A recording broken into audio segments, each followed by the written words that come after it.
Viewers, let's crack UPSC CSC के YouTube channel पर आप सभी का स्वागत है। कुछ दिन पहले एक डेटा आया। उस डेटा में ये पता चला कि जो इंडिया में नेट एफडीआई है वो वापस से नेगेटिव हो चुका है in the month of May 2026, which means net FDI का बेसिकली मतलब जो बाहर का पैसा इंडिया में आया, जिसको हम लोग कहते हैं इनफ्लो, और जो पैसा इंडिया से बाहर गया जिसको मैं कहता हूं outflow. So when my outflow is greater than my inflow, then my net FDI, matlab the net foreign investment which is coming into India, it becomes negative. And how much is that? It is $74 million, which means outflow is greater than inflow by $74 million. Now, this is something a very problematic development for the economy of India, because you know that India has already, or India has always been since the beginning of this century, India or India की जो economy है, it has been referred as the FDI capital of the world. FDI capital of the world. In fact, India has been one of the country which has generally received the highest amount of FDI. इसलिए पिछले कई सालों से India में जो net FDI है, it is not only positive but it has always increase with time. Net FDI का positive मतलब कि द मनी और the foreign investment coming into India as compare to the foreign investment going outside India. So the investment coming into India has always been higher than the investment going out of India. And that's why India has generally enjoyed a positive net FDI, and this positive value of net FDI has increased with time. But suddenly, in the past few months, the things have changed. The entire picture has changed because लगातार India में net FDI जो है वो negative देखने को मिल रहा था.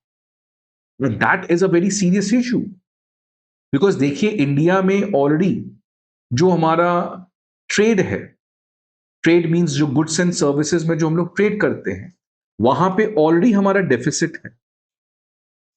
जो हमारा गुड्स एंड सर्विसेज में जो हमारा इंपोर्ट है वो ज्यादा है as compare to export. So if you look at the data of trade deficit, that has always been negative. Mostly it has been negative for India. But ये जो negative है, it has generally been compensated by a surplus in FDI. क्योंकि हमारा net FDI surplus होता था, so the dollar which we used to get from here, it was used to finance this negative trade deficit where we were losing dollar.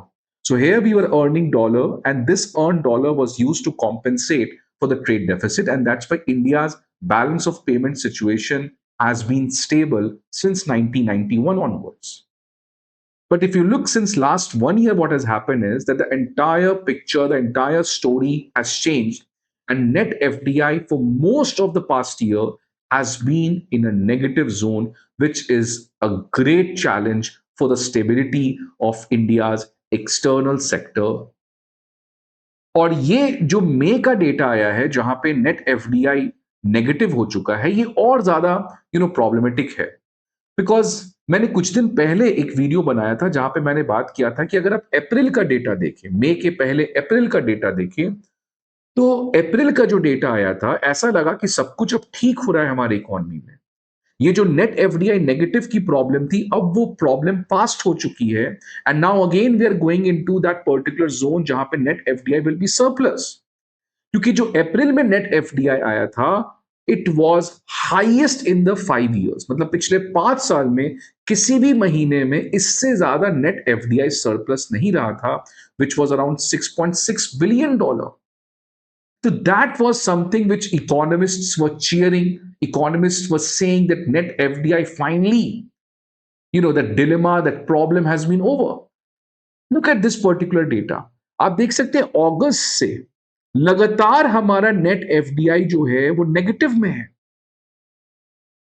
This is the time when Trump ने 50% का tariff लगा दिया था India के ऊपर. रूपी depreciate हो रहा था. इंडिया का जो सेंटिमेंट है वो अच्छा नहीं था. इंडिया में एआई को लेकर कोई डेवलपमेंट नहीं हो रहा था. That's why foreigners were not investing their money in India. So this was the difficult period जहां पे हमारा net FDI was negative. But then you can see since February ये थोड़ा जंप हुआ, फिर थोड़ा डिक्लाइन हुआ, and then you can see the highest in the 5 years. सो अब लोगों को लग रहा था कि यार चीजें अब ठीक हो गई हैं, नेट एफडीआई जो है now it is not going into that negative zone. But वापस से जब ये लग ही रहा था कि चीजें ठीक हो रही हैं, again the net FDI has slipped into a negative zone. Although ये जो नेगेटिव वैल्यू है it is $74 million, which is less as compared to what we were having in this time period, but still, at this point of time, having a net FDI as negative was not something which we were expecting.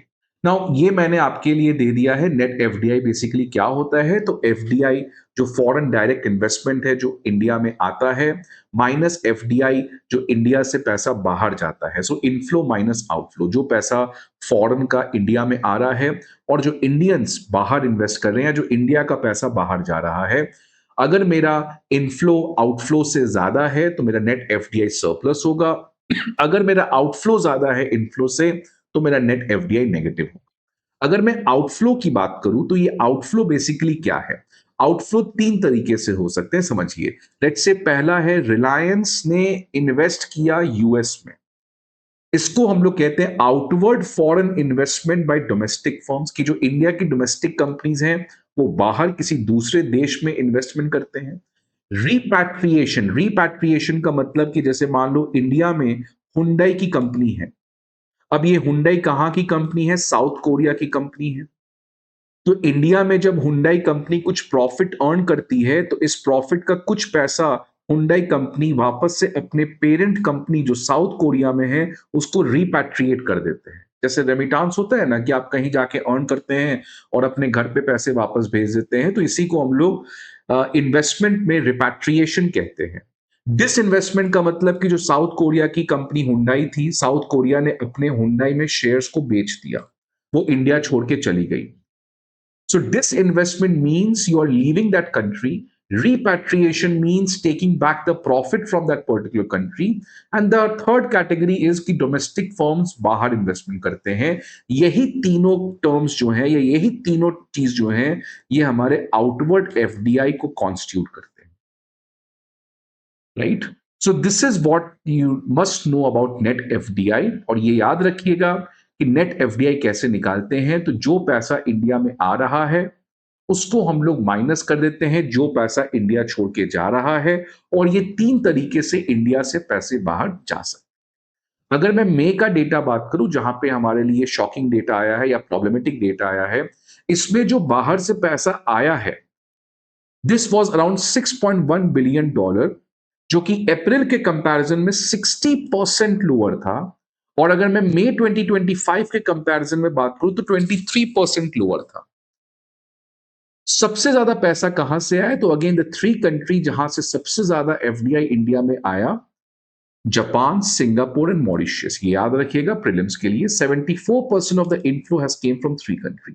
सबसे ज्यादा पैसा आया कहां, किस sector में, तो financial services sector में सबसे ज्यादा पैसा आया, followed by manufacturing, trade and computer services. इन सभी सेक्टर्स को ऐड कर दे तो 80% इनफ्लो तो इन्हीं सेक्टर्स में आया है. अगर मैं आउटफ्लो की बात करूं तो इनफ्लो आपने देखा कितना था, $6.1 बिलियन मई में. आउटफ्लो जो था वो भी हमारा $6.1 बिलियन था मई. तब ये एग्जैक्ट फिगर नहीं है, 6.1 कुछ था. मैंने $6.1 बिलियन लिखा है, but that does not mean कि inflow is equal to outflow. यहां पे $6.1 बिलियन है, यहां पे $6.1 बिलियन है, नहीं. बट ऐसा नहीं कि दोनों इक्वल है, रादर जो डिफरेंस है वो स्मॉल है. और डिफरेंस कितना का है, $74 मिलियन का. तो वो आप समझ सकते हैं, वो डेसिमल में मैंने शो नहीं किया है, but there is a difference between outflow and inflow by $74 million. सबसे ज्यादा इंडिया से पैसा बाहर कहां गया, तो 74% ऑफ द मनी और the investment which happened outside India was directed towards US, Cayman Islands and Netherlands. तो ये तीन कंट्री में सबसे ज्यादा आउटवर्ड एफडीआई हुआ. सबसे ज्यादा इनवर्ड एफडीआई कहां से आया, जापान, सिंगापुर, मॉरिशस से. तो ये प्रीलिम्स के लिए कुछ फैक्चुअल डेटा है जो आपको याद करना है. अब क्योंकि ये पर्टिकुलर डेटा आया है तो ऑब्वियसली बैलेंस ऑफ पेमेंट का डेटा भी देखना जरूरी हो जाता है. और क्योंकि ये डेटा जो एफडीआई का आया है वो नेगेटिव में है, और इसकी वजह से हमारे जो बैलेंस ऑफ पेमेंट है उसके ऊपर भी एक बड़ा प्रेशर आते हुए दिखा है। और मई महीने में जो इंडिया का बीओपी है वो डेफिसिट में रहा of $4.4 billion as compare to, अगर मई 2025 की बात करें तो उस समय हमारा बीओपी $4.4 बिलियन सरप्लस में था। सो दैट क्लियरली शोज कि जिस तरीके से नेट एफडीआई प्रेशर में आ रहा है, हमारे बैलेंस ऑफ पेमेंट पे भी उसका प्रेशर दिखते हुए नजर आ रहा है। और सबसे दुर्भाग्य या अनफॉर्चुनेट बात क्या है कि देखिए, इंडिया में जो बैलेंस ऑफ पेमेंट है, अगर आपने इकोनॉमी की पढ़ाई की होगी तो बैलेंस ऑफ पेमेंट में दो अकाउंट होते हैं। एक होता है करंट अकाउंट और दूसरा होता है आपका कैपिटल अकाउंट। करंट अकाउंट आपको पता है कि इंडिया में जहां पे जनरली गुड्स एंड सर्विसेज का ट्रेड होता है, तो इंडिया में करंट अकाउंट हमेशा हमारा जनरली डेफिसिट में रहता है, जिसको सीएडी भी कहते हैं। और ये जो सीएडी है, जहां पे हम लोग डॉलर लूज करते हैं, फॉर्चुनेटली हम लोग एक्स्ट्रा डॉलर कहां पे अर्न कर लेते हैं? कैपिटल अकाउंट पे, जिसमें एफडीआई होता है और एफपीआई होता है, और भी कुछ कुछ होते हैं, बट प्राइमरली एफडीआई एफपीआई होता है। सो अभी तक हमारी बैलेंस ऑफ पेमेंट की सिचुएशन सिंस 1991 स्टेबल थी, बिकॉज यस, हमारी करंट अकाउंट डेफिसिट नेगेटिव में थी, बट उससे कोई बहुत बड़ा प्रॉब्लम नहीं हो रहा था, बिकॉज हमारा कैपिटल अकाउंट सरप्लस में था। और सरप्लस में क्यों था? बिकॉज एफडीआई और नेट एफपीआई हमेशा हमारा सरप्लस में रहता था। बट अब आपने देखा कि जो दोनों हैं, नेट एफडीआई और नेट एफपीआई, वो लगातार पिछले साल से डेफिसिट में चल रही है। और जिसकी वजह से हुआ क्या है कि जो हमारा कैपिटल अकाउंट हमेशा सरप्लस में रहता था, वो कैपिटल अकाउंट खुद डेफिसिट में चला गया है। That has itself went into a deficit. आप देख सकते हैं मई 2025 में कैपिटल अकाउंट की सरप्लस इतनी, जो हम लोग यूज करके करंट अकाउंट के डेफिसिट को मैनेज करते थे। तो एक तरफ समझिए कि हमारा करंट अकाउंट डेफिसिट बढ़ रहा है बिकॉज ऑयल के प्राइसेस बढ़ गए हैं, फर्टिलाइजर के प्राइसेस बढ़ गए हैं, और दूसरी तरफ जो कैपिटल अकाउंट सरप्लस है, जो हमें मदद करता था उस करंट अकाउंट डेफिसिट को मैनेज करने के लिए, वो खुद डेफिसिट जोन में जा चुका है। And that is what is putting one of the greatest challenge to India's balance of payment. और ऑब्वियसली बैलेंस ऑफ पेमेंट अगर डेफिसिट में होगा, तो इस डॉलर के लिए हमें अपने फॉरेक्स रिजर्व का डॉलर यूज करके इसको फाइनेंस करना पड़ेगा, which means my forex reserve will eventually start to deplete. और फ्रेंड्स, ये जो समस्याएं हैं, ये कहीं दूर दूर तक खत्म होते हुए नहीं दिख रही है, बिकॉज आपने देखा वापस से क्रूड ऑयल की प्राइसेस $100 पर बैरल के उस साइकोलॉजिकल बेंचमार्क को क्रॉस करते हुए दिख रही है। रूपी में फिर से डेप्रिसिएशन स्टार्ट हो चुका है इस पूरे वेस्ट एशिया वॉर की वजह से। शेयर मार्केट में भी एक भारी गिरावट दिखते हुए नजर आ रही है। So the greatest challenge which India is facing is not challenge from domestic front, but most of the challenge is coming from external sector, and hence in the coming time, India needs to ensure resilient with respect to our external sector. I hope आपको ये video अच्छा लगे. See you again, friends, in another video. Till then, goodbye and take care.